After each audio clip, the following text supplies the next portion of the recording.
Hi, my name is Stephanie Young. I'm the 9th and 11th grade English teacher at Shudrint High School, which is a part of Lincoln Parish. I'm passionate about a lot of things. I know I'm supposed to tell you what my biggest passions are, and I feel like a lot of people would say that English is their passion because they're an English teacher, and that is absolutely right. My personal passion is books and words and writing. But as a teacher, I would say that it's twin passions for me. I love those books and I love that writing and reading, but I feel like I can't get that across to my students unless I am equally passionate about making connections and forming relationships with my kids. I need them to know that I care very much about the curriculum and about them as people. I feel like when they don't get that from a teacher, they shut down or they're just going through the ropes and doing things that they have to do, checking check boxes. So for me, as a teacher in the classroom, I'm really concerned about getting their engagement, getting them on board with me so that we're interacting and that it's personal. It can never be just about school. It needs to be that there's a connection there and they want to make me proud. When I have that kind of buy-in from my students, I get great results because they care and they know that I care and they want to keep that going. So in this particular lesson, we have finished Romeo and Juliet. We have killed everybody who's going to die in that play. We finished it out completely, and now we're sort of widening our circle to look at a related artwork. This is a Pre-Raphaelite painting. It's called The Reconciliation of the Capulets and Montagues Over the Dead Bodies of Romeo and Juliet, which is a mouthful. And it's a meaty title, and the kids, they get into this.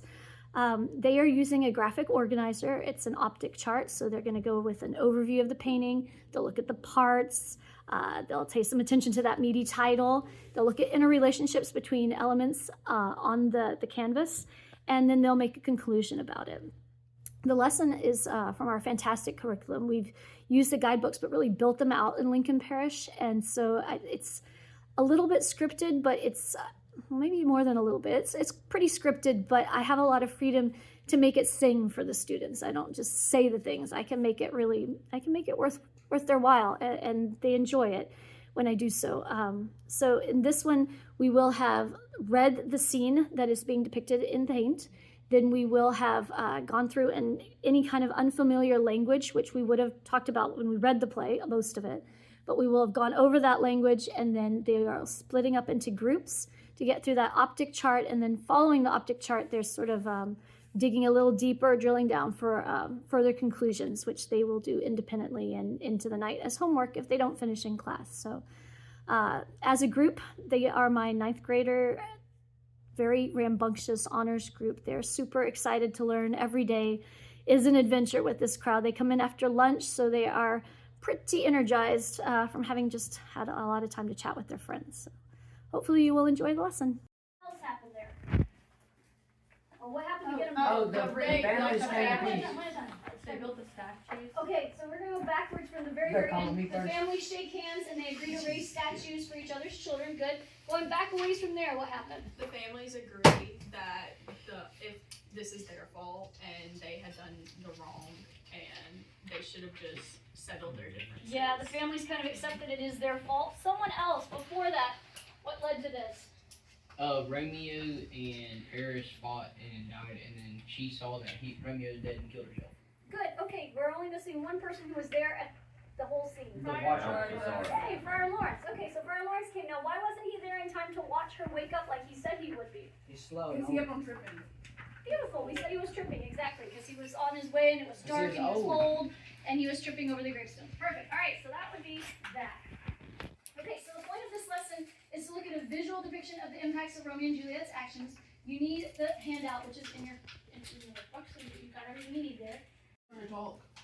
Okay, so like Juliet, you see, she's like, Juliet's dead, Paris is dead beside her. The two dads are agreed, and it's like flying over the ground. And Romeo. Oh, right.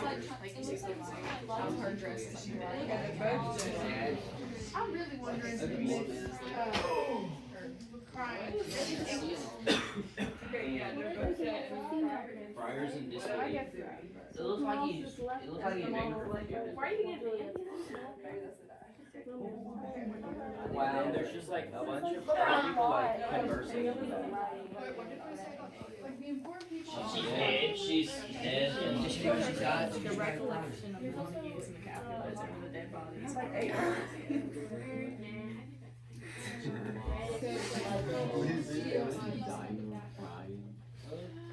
God. Where's her stabbed in her heart? It shows like that is the Okay, there's not many bodies. Like, cause they're in the vault. Like, there's not many shown. Kind of a full grouping. Yes, they're fitting. We'll be okay. Let's talk over what you got as a group, all right? So you're on your page 78. You're looking at O for overview, okay? Looking at the painting as a whole, you probably came up with... Juliet is like, she's embracing Romeo. 1 second, all right. Come back over this a little bit here. I'll start one group at a time. Hannah, what'd you get for overview? Your group. Just because y'all had to be talking. I'll say. Okay. For overview, Dead Romeo and Juliet, she made up that one. Okay, we've got dead Romeo and Juliet. Very dead, yes. Friar L in disbelief. Good. Why do you think he's in disbelief? What's he doing? They're dead. Yeah, he's come up totally empty-handed after all that planning. You will repeat? No, you're still on O. So Black Bear. Can't read. we've got dead Paris off to the side, Dads yes. are agreeing about something. The dads are in agreement about something. How do they look? What are their moods? The monkeys and the Capulets came to a mutual agreement at the cost of their child's lives. So like, their agreement wouldn't have happened if they hadn't died, because they still would have been peaceful in their own way, and they never would have come together. Right. You did great. As a class, you should be patting yourself on the back. You did awesome. Now you get to turn the page. Don't worry, Dave. I'll patch you. This is going to be more of an independent thinker. You're going to use what you got out of your group, and you're going to kind of dig in a little bit further, and you're just going to get going on that. If it doesn't happen at the end of class, what does it become? Homework. Homework. So let's make that happen, okay? All right. Well, today's lesson I felt went fairly well. They were very riled up after lunch, so they were quite chatty, but I was able to make my way around the room as we were doing the group work, and they had lots of very good comments to make, and they really seemed to get it. The questions were not hard for them to answer, so I do feel that the objective of expanding our circle, taking the text beyond the page and into a painting, that went fairly well. One thing I regretted was that after the lesson was over and the bell had rung, a student came up and made a really bright comment. I wish we'd captured it on video. She said how the hands of the parents were quite red, and that probably symbolized, in her thinking, the blood on the hands of the parents after the deaths of their children. And she pointed out how the friar's hands were clean. He had both hands upraised, and he didn't have any blood on his hands, despite us having repeatedly said through the play that in some ways he is guilty of the deaths too. But she felt that the painter at least believed that the parents were fully to blame and that none of the blood of the children was on the friar. So I thought that was such a clever comment. I wish she had shared it with the group at large, but I didn't manage to get it to the class the next day, just not in class that day. I feel like it was a decent lesson. It's a little chaotic, but it's real. That's a class. They're wonderful kids. I'm so lucky to be their teacher. Thank you.